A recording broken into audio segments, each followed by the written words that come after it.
नाथ नगरी प्रोजेक्ट के साथ साथ सिटी शमशान भूमि के पास बाकरगंज पर जो फाटक है उस पे भी अंडरपास रेलवे द्वारा स्वीकृत किया जा चुका है। रोजगार के लिए यूपी सरकार इस समय क्या कदम उठाए हुए हैं और बरेली में की जो लोग हैं उनको किस तरह से रोजगार मिलेगा। नमस्कार, मैं शिवा पारासर आपके साथ और आप देख रहे हैं इंडिया 24 न्यूज। इस समय आपको बता दें कि आज 15 अगस्त स्वतंत्रता दिवस है, 76वां जो है स्वतंत्रता दिवस है। और इस उपलक्ष्य में आपको बता दें कि हमारे साथ इसमें बरेली से कैंट विधायक संजीव अग्रवाल जी मौजूद हैं। स्वतंत्रता दिवस के मौके पर क्या कुछ इस समय जो है कहना चाहेंगे बरेली वासियों के लिए। सबसे पहले क्या है विधायक जी, स्वागत है आपका। हाँ जी विधायक जी, ये कल क्षेत्र में जो है स्वतंत्रता दिवस है, इस उपलक्ष्य में पहले आपका जो है क्या संदेश रहने वाला है? सबसे पहले अपने प्यारे देशवासियों को, बरेली के सम्मानित नागरिकों को इस 76वें स्वतंत्रता दिवस की इस अमृत काल में सपरिवार बहुत बहुत बधाई और हार्दिक शुभकामनाएं देता हूं और उम्मीद करता हूं इस अमृत काल में इस 76वें स्वतंत्रता दिवस के शुभ अवसर पर भारत विश्व के सर्वोत्तम नेता परम आदरणीय नरेंद्र मोदी जी के नेतृत्व में और उत्तर प्रदेश सर्वोत्तम प्रदेश, उत्तम प्रदेश बनकर आदरणीय यशस्वी मुख्यमंत्री योगी आदित्यनाथ जी के नेतृत्व में देश को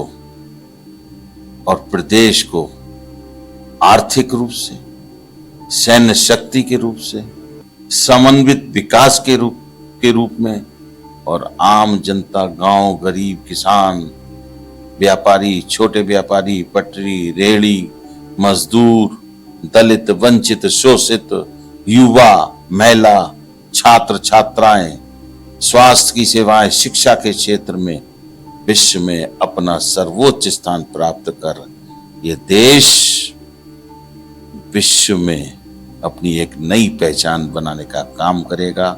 संकल्प से सिद्धि की ओर ले जाने का काम होगा।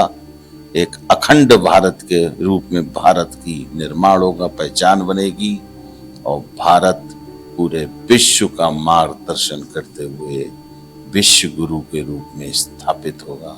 मेरी सभी भारतवासियों को शुभकामनाएं हैं, बधाई हैं। विकास के पथ पर आर्थिक सुदृढ़ता की ओर बढ़ता भारत, नया भारत, श्रेष्ठ भारत, एक भारत।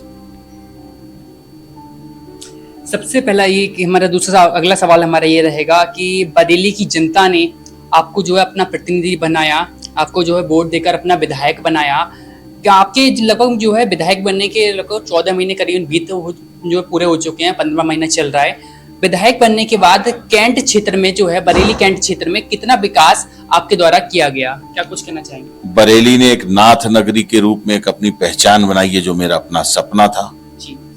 एक बहुत बड़ा प्रोजेक्ट उत्तर प्रदेश सरकार ने बरेली विकास प्राधिकरण के माध्यम से नाथ नगरी के रूप में बरेली की एक पहचान बनाने का काम किया, जिसके माध्यम से पूरे बरेली को एक सूत्र में पिरोने का, इसकी एक धार्मिक ऐतिहासिक पहचान बनाने का और यहाँ की जो प्राचीन धरोहरें हैं, शिव मंदिर हैं, महादेव के मंदिर हैं, उनको एक सूत्र में जोड़ने का बहुत ही बड़ा कार्य बरेली में होने वाला है, जिसमें हमारे नाथों के नाथ जो प्रसिद्ध मंदिर हैं, धोपेश्वर नाथ, तपेश्वर नाथ, मणिनाथ, अलखनाथ, तृप्तिनाथ, बनखंडी नाथ, पशुपतिनाथ, ऐसे करके 7 मंदिरों को जोड़ता हुआ पूरे बरेली को एक सूत्र में पिरोकर धार्मिक रूप से ऐतिहासिक नगरी के रूप में एक पहचान बनाने का काम, जिससे पूरे क्षेत्र का इसके माध्यम से और हमारे इन मंदिरों का भी एक समुचित, समन्वित और देखने लायक, सुंदर और आकर्षक एक प्रयास है और निश्चित रूप आने वाले समय में बरेली अपनी एक पहचान बनाने का काम बिल्कुल बिल्कुल करेगा। स्मार्ट सिटी बरेली बनेगा। लेकिन अगला सवाल हमारी एक ये रहने वाला है कि तमाम जो लोग हैं, बरेली के नागरिक हैं, उनका जो नए बच्चे हैं जो इस समय अपनी ग्रेजुएशन पूरी करके आ रहे हैं, सभी का एक बड़ा सवाल ये है कि रोजगार कहाँ है। रोजगार के लिए यूपी सरकार इस समय क्या कदम उठाए हुए हैं और बरेली में की जो लोग हैं उनको किस तरह से रोजगार मिलेगा। निरंतर युवाओं के लिए रोजगार के लिए काम कर रही है और रोजगार बहुत तेजी से सृजन हो रहे हैं। $1 ट्रिलियन की इकोनॉमी उत्तर प्रदेश बनने जा रहा है। उस दिशा में सरकार और यहाँ के उद्योगपति लगातार काम कर रहे हैं। अभी G20 और ग्लोबल समिट हुई है, जिसके माध्यम से 34 लाख करोड़ के इन्वेस्टमेंट का यहाँ पर उत्तर प्रदेश में उद्योगपतियों ने MOU साइन किए हैं। 34 लाख करोड़ का जो उद्योगपति यहाँ उद्योग धंधे लगेंगे तो लाखों लोगों को यहाँ रोजगार मिलेगा। आर्थिक रूप से उत्तर प्रदेश विकसित होगा, सुदृढ़ होगा और रोजगार की कोई कमी यहाँ पर होने वाली नहीं है। और बरेली में जो मैं आपसे एक बात कहना चाह रहा हूं, नाथ नगरी प्रोजेक्ट के साथ साथ सिटी शमशान भूमि के पास बाकरगंज पर जो फाटक है उस पे भी अंडरपास रेलवे द्वारा स्वीकृत किया जा चुका है और बहुत ही शीघ्र दिवाली से पहले वहां पर कार्य शुरू हो जाएगा। ये बरेली की जनता के लिए बहुत बड़ा काम है। चौपला पुल, अटल पुल से चौपला पुल को जोड़ने का जो कार्य रुका है, मेरी निरंतर उस विषय पे आदरणीय हमारे लोक निर्माण विभाग के मंत्री श्री जितिन प्रसाद जी से भी बात हुई है, अपने प्रमुख सचिव से भी बात हुई है। उन्होंने आश्वस्त किया है शीघ्र ही जो उसकी पैसा रुका हुआ है उसकी स्वीकृत करके हम जारी कर देंगे, तो निश्चित रूप से ये काम भी हो जाएगा। और सुभाष नगर में जो अंडरपास बनने वाली काम है वो भी जल्दी ही उसकी भी स्वीकृति उसमें मैं लगा हुआ हूं और पूरा मेरा प्रयास होगा वो कार्य भी मैं पूरा करा पाऊं। एक सवाल मेरा ये रहेगा कि बरेली जो है एक नाथ नगरी है, बरेली की कुछ ऐसी भी जगह हैं, ऐसे भी इलाके हैं जहां जो है गंदगी की भरमार लगी हुई है। दूसरी तरफ ये देखते हैं कि अगर कभी जो है मुख्यमंत्री योगी जी का जो है दौरा होता है तो जो बरेली के पॉश एरिया है जो या उनका जो है रूट है उस एरिया में जो है साफ सफाई करा दी जाती है, चमका दी जाती है सड़कें। जहाँ प्लेन सड़कें हैं, जहाँ सड़कों के ऊपर चढ़ाने की कोई आवश्यकता नहीं है, सड़कों पर सड़कें लगा दी जाती है, चढ़ा दी जाती है केवल पॉश एरिया में। निचले स्तरों में, निचले जो स्तर हैं जहाँ ये गंदगी रहती है उनमें जो है विकास कार्य जो क्यों नहीं होते, ऐसा भेदभाव जो है यहाँ बरेली में क्यों होता है? बरेली में जब से भाजपा की आदरणीय योगी जी के नेतृत्व में सरकार बनी है, छोटी छोटी गलियां पक्की हो गई हैं, नालियां बन चुकी हैं। मैंने चुनाव के समय पूरे कैंट विधानसभा का भ्रमण हर छोटी बड़ी गली में मैं गया हूं, सारी पक्की गलियां थी, मैं पैदल घूमा हूं, मुझे कहीं पर भी ऐसा एहसास नहीं हुआ।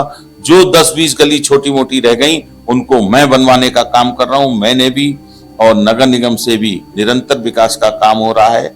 मैंने पीछे 1.25 साल के अंदर कम से कम 15 करोड़ रुपए की सड़कें अपने क्षेत्र में बनाने का काम किया है। नगर निगम से भी बन रही हैं और आगे भी काम हो रहा है। जो सड़कें और गलियां अभी अधूरी हैं, कहीं पर अगर काम थोड़ा सही नहीं है या खराब हुआ है तो मतलब सड़कें खराब हैं, उनका भी निरंतर मैं भविष्य में उनको सही कराने का और पक्की कराने का काम करूंगा।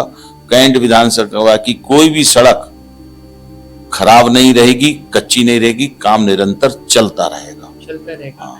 जैसा कि अभी जो स्थिति है वो तो बनी हुई है, आगे जो है भविष्य में जो है जो आने वाला समय है उसमें किस तरह से जो है और बरेली को जो है स्मार्ट सिटी की ओर ले जाने का काम हो रहा है, क्या कुछ रणनीति भी चल रही है? ये मैंने अभी आपको बताया, नाथ नगरी का बहुत बड़ा प्रोजेक्ट बरेली के लिए स्वीकृत है, उसके माध्यम से बहुत बड़ा काम और स्मार्ट सिटी के माध्यम से जो आदरणीय मोदी जी की एक बहुत महत्वाकांक्षी योजना कि पूरे देश में 100 शहर चिन्हित करके उसमें बरेली का भी नाम था और आदरणीय मोदी जी, योगी जी के नेतृत्व में यहाँ का प्रशासन जो जिम्मेदार कमेटी स्मार्ट सिटी की है वो निरंतर काम कर रही है और कई प्रोजेक्ट जैसे कुतुबखाना पुल जो दिवाली तक पूरा हो जाएगा, अर्बन हाट बाजार, ऐसे एक ऑडिटोरियम, कई ऐसे बड़े काम जो हो रहे हैं और शीघ्र ही दिवाली तक या 31 दिसंबर तक पूरे होके बरेली की जनता को समर्पित होने वाले हैं। धन्यवाद।